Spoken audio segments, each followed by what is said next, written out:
Man, I love the 2D Metroidvania with the Dark Souls mechanical structure. Chocolate and peanut butter, baby. So Blasphemous works a little more on the Metroidvania side than the Dark Souls side, which is nice to see. You don't have a whole system where you collect souls as a level up currency and thusly lose potential progress when you die like an idiot. Instead, this game has you lose a bit of your MP bar when you die, and it will only return if you go collect your... guilt? Okay, we gotta talk about this. Blasphemous is the most noun-dense game around. This game is saying the most amount of words. Everything is this Catholic proper noun wankfest, and it makes the writing of this game impossible to parse because every noun is fighting with the others for attention in your brain. You are not a hollow. You are, O penitent one of silence. They aren't healers. They are kissers of wounds.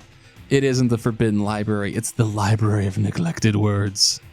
As much as games like this are legally required under threat of imprisonment to have deep lore, Blasphemous is such a struggle to follow because everyone is just saying words.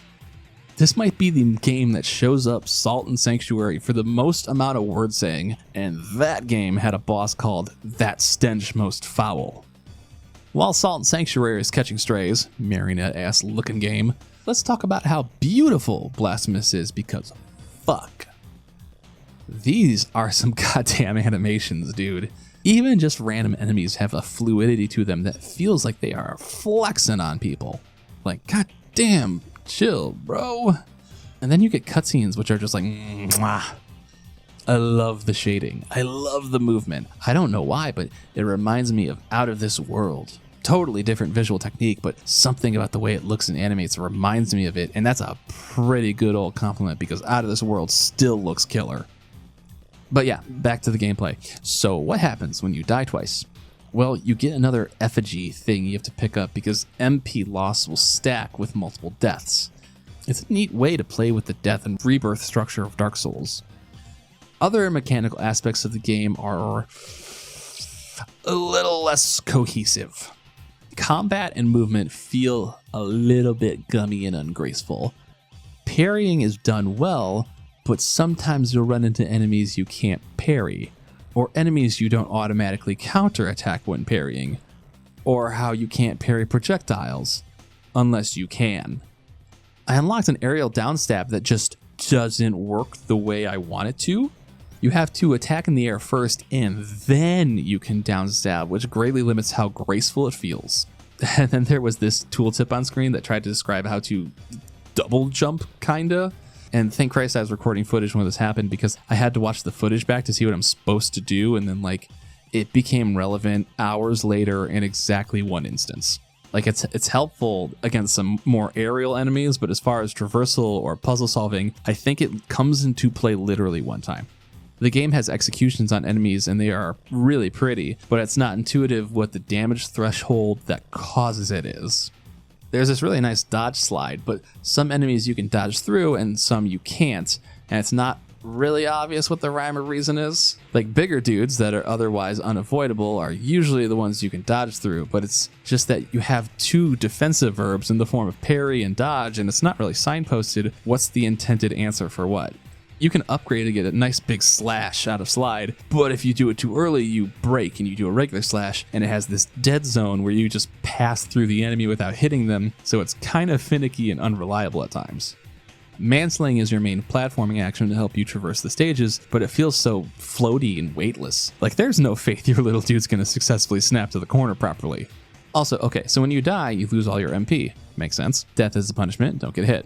But you have a natural ability to sacrifice health for MP, so anytime you die, you can just refill your MP and then refill your health again. Yes, this costs tears, but at points in the game, tears feel weirdly useless because the only meaningful thing you do with them, buy items or upgrades, are kind of just not online, so it feels like a useless resource you can just burn on MP with no feeling of penalty. This doesn't ruin the game or anything. It just makes it, let's say, needlessly ungraceful. In a genre where a lot of the fun is discovering stuff, figuring out how the core mechanics work shouldn't really be part of that experience. But over time you will understand it, so it's not like ruining the game. But also once you do have an understanding of everything, the game just kind of just feels flat. Unlike a more standard Metroidvania, you don't really get a swath of new abilities to open up more corners of the map, and combat feels muddy and unengaging. So, like when you clear an area, it's not like you get a double jump or something and your brain goes, oh, I know X, Y, and Z locations where I could use this. You get a proper noun of the most importance for real, and then you have to rack your brain to parse where it could be useful. And fuck, man, I cannot care about the story. The world and lore building of the story of Blasphemous are complete whiffs on me. What makes Dark Souls lore work is that it's presented as incomplete microfiction. You read a sentence, maybe two, and then you have to kind of chew on what that means. Much like Salt and Sanctuary, Blasphemous wants me to sit down like a good little boy and read a fucking book. I like the general aesthetic, but the overly verbose nature of every character feels like a replacement for actual characters in a lot of cases. And even then, when you do have characters, they all just kind of feel like troubled sinners who need to repent. There isn't this range of energies. The thing that makes the overwhelming depression of the Souls games work is that not everyone is like that. You have crafty bastards like Patches. You have gallant rays of sunshine. Pun fucking intended. Like Solaire. In so many ways, Blasphemous just feels flat.